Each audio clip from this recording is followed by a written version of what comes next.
Welcome back to Sewing with Bee. Welcome to my second video. In yesterday's video, we made a pouch, very basic pouch with a vinyl window in it, zipper, D-ring, and even a label. We're going to use the same pattern today, which is this pattern here. It's 12 inches, 17.5 inches long. We have 1.5 inch corners cut out on all four corners. The middle part is 2 inches by 1.5 inches. And of course, this hole here can be whatever size or whatever shape. And the idea is just to add some variety to our bags. So this is a great template. I generated it from the Sew Right 30-minute cushion calculator video, how they have instructions on how to do that. And it's free, it gives you a great starting point. And this is a pattern we're going to use time and time again. And let's have a look at how we're going to use it today. So for this bag, one of the things I wanted to introduce was a new method for sewing in the circle. So I'll show you how to do that using a piece of vinyl as well, so nothing falls out of your circle. And then another nice piece of the puzzle is binding. So we're going to use fold over elastic for the binding, and that's a fun way to just get a bit more structure to the bag and also to hide all your raw edges. For this project, I'm going to be using Dacron. It's from a recycled sale. So it's a lovely fabric, it's kind of airy and super light. You can put a carabiner on it or anything you'd like. So let's get started. I'm going to show you what you need. This is a great project. You don't need a whole lot of stuff. So I'm using a bit more of my recycled sale fabric, 12 by 17.5. I have used a cup just to trace the circle. So that way I can put the porthole in. So that's going to be the first part we sew. I found this funky zipper in my stash, so I'm going to use a bit of a purple zipper. And we're going to use a little tab on the side so we can put a carabiner or a strap or anything we need.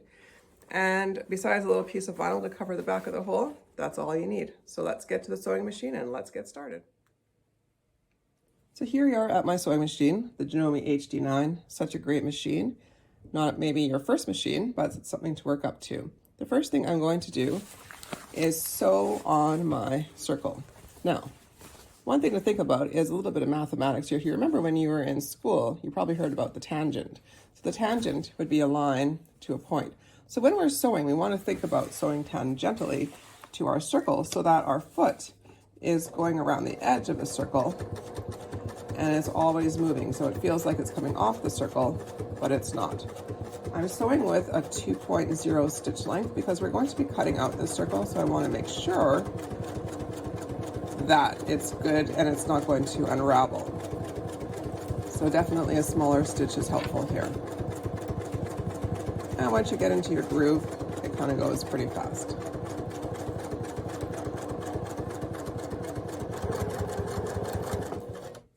I'm going to use my foot needle down feature, which is a great feature, and just keep going.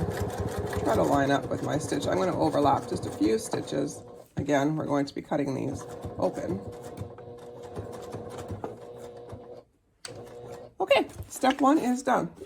Hopefully that's the toughest part of the job. Now, what we're going to do is we're going to cut open the stitches pretty close to here, probably within a 1/4 inch. Then we're going to snip as we go so that we can get a nice clean opening. Okay. So here we have it snipped. You can see the snipping. And we have it turned inside out. So now I have the beginning of a porthole. It does need a little bit of pressing before I top stitch it. And one thing I like to use is I have this cute little wool mat that was gifted to me. And look at this adorable little old iron I bought at a thrift store. And together they make a great little pressing mat right at the table. So it's not obviously hot, but I can get, and it's heavy too, I can get a little bit of a crisp edge just by pushing this down. Next steps, we are going to top stitch. All right, I'm set up at the sewing machine, ready to go. I have a number 4 top stitch length stitch ready to go.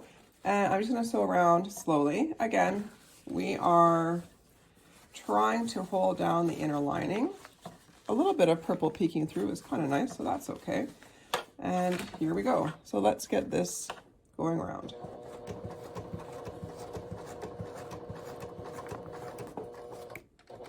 Needle down, such a great function to have if you have it.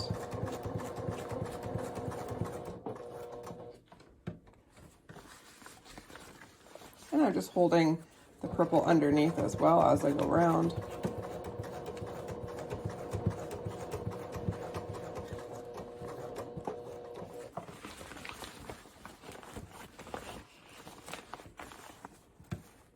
Thinking about our tangent line as we go around the circle. I'm sure there's some math teacher out there who's happy with us. Now, that's the one thing on a fast machine is you do pick up a little speed, so I'm going to go right back down to the super low speed. So I get a nice, clean, circular stitch. And here we go.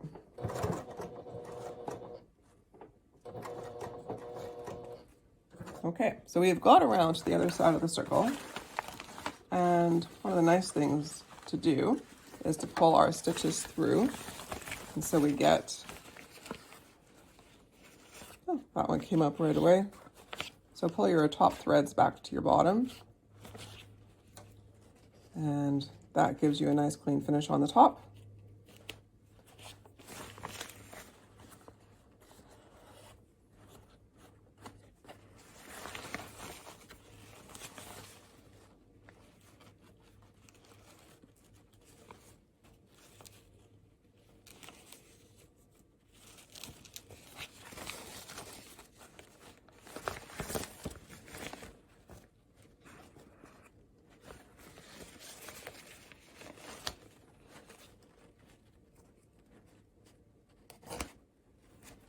There, I think we got them all.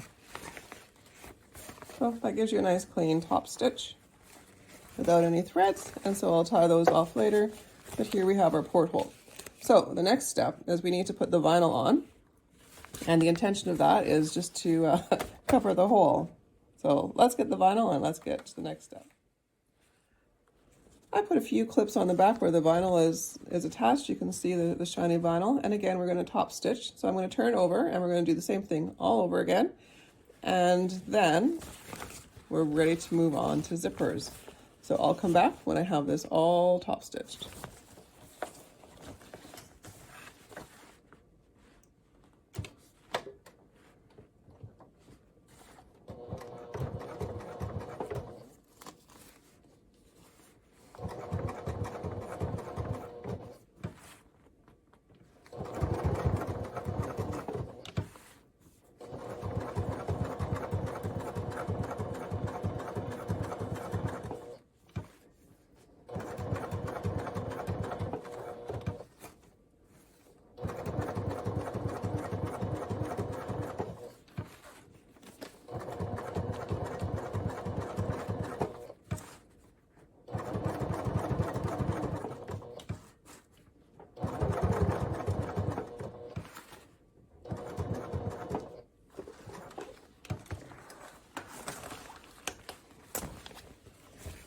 And there we have it.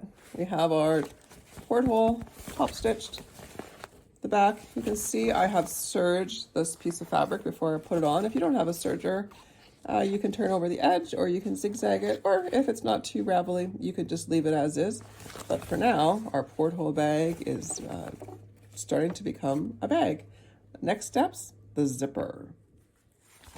Okay, looks like that clunking sound was a little bit of the bobbin loose. I'm not sure how that happened, but these things happen in sewing. So again, a little finger press and top stitch back to a 4, and zipper is, part 1 is done.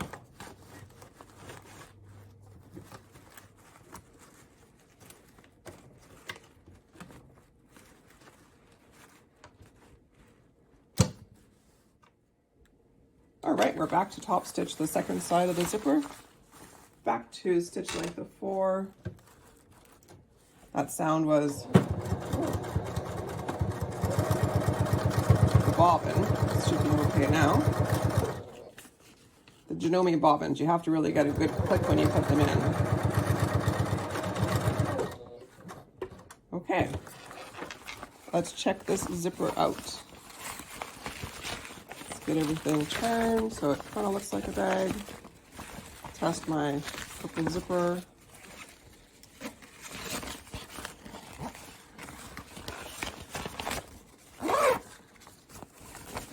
All right, starting to look like a bag. We have a zipper, it's top stitched, and we have a matching purple portal. Maybe that's the name of the bag, the purple portal.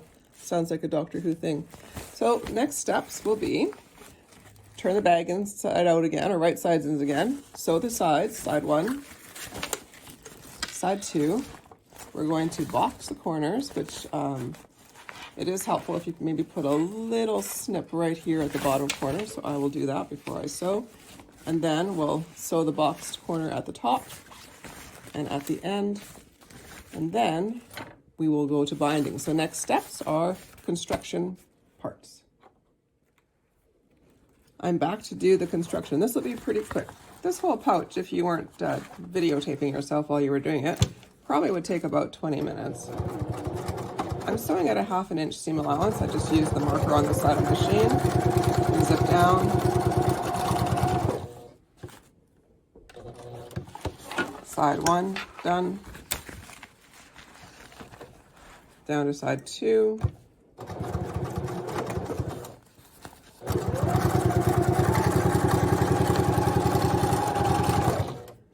Okay, side two, good to go. Now we're going to do those box corners. So what we're going to do is we're going to pull it open. I made a little notch on the end so that I could tell where the center of this piece is, so that when I line my seam up with it, I can do that.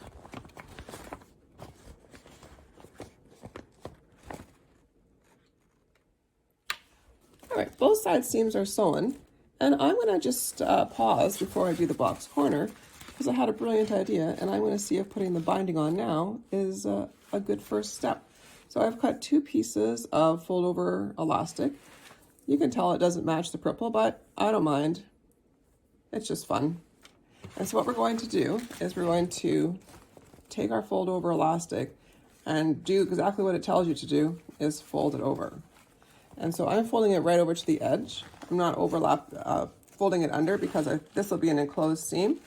And one of my hacks is I use a little magnet, and I put it right beside the foot so that when I'm sewing, it almost forces the fold over elastic and the fabric together. A little bit of top stitching just to get us going. And don't pull this too much, because you will find your work will pucker.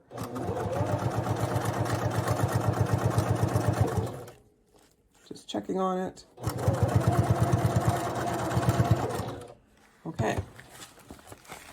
And there we have our bound seam, and it looks great. The reason I'm doing it now is I think when I do my next step, it'll be a little bit neater than my previous practice bag, which I wasn't super happy with. But you know what? If you make 100 of them, maybe you'll get it right.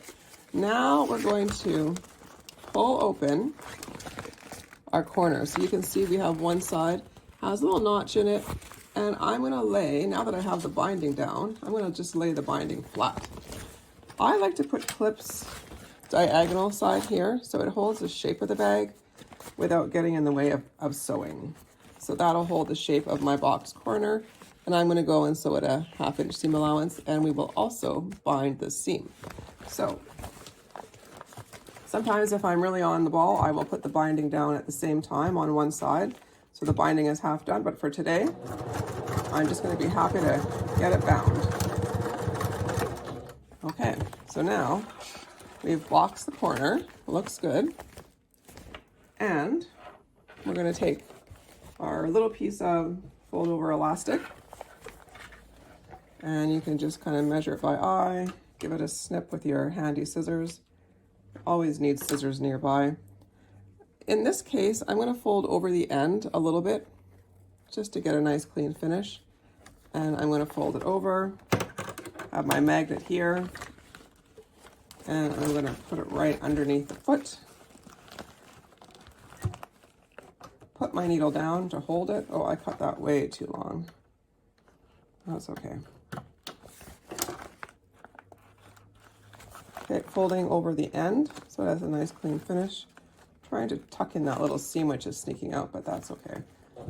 Bit of back stitching here. Bit of back stitching. Who am I kidding? A lot of back stitching. And there we have our bound seam. And so now on the other side, we'll do the same thing. So I'm going to bind this seam, and then I'm going to box this corner, and I'll be right back. Right, here's the inside of the bag, all bound. Zipper tabs are bound as well. So get this baby turned inside out.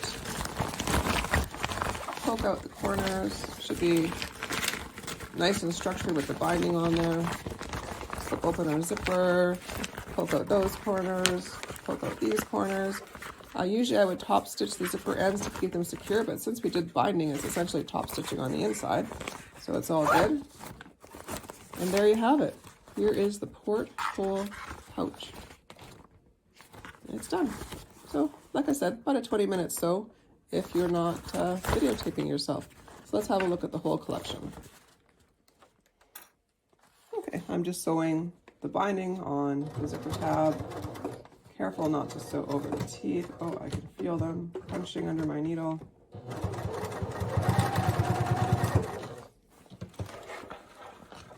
All right, and there's the one zipper end, and I'll go ahead and do the other one. Cut all the threads, and then I'll come back and we'll talk about the bag. Right, here's the inside of the bag, all bound. Zipper tabs are bound as well. So get this baby turned inside out. Poke out the corners. Should be nice and structured with the binding on there. Slip open our zipper. Poke out those corners. Poke out these corners. Usually I would top stitch the zipper ends to keep them secure, but since we did binding, it's essentially top stitching on the inside. So it's all good. And there you have it. Here is the porthole pouch. And it's done. So, like I said, about a 20-minute sew if you're not videotaping yourself. So let's have a look at the whole collection.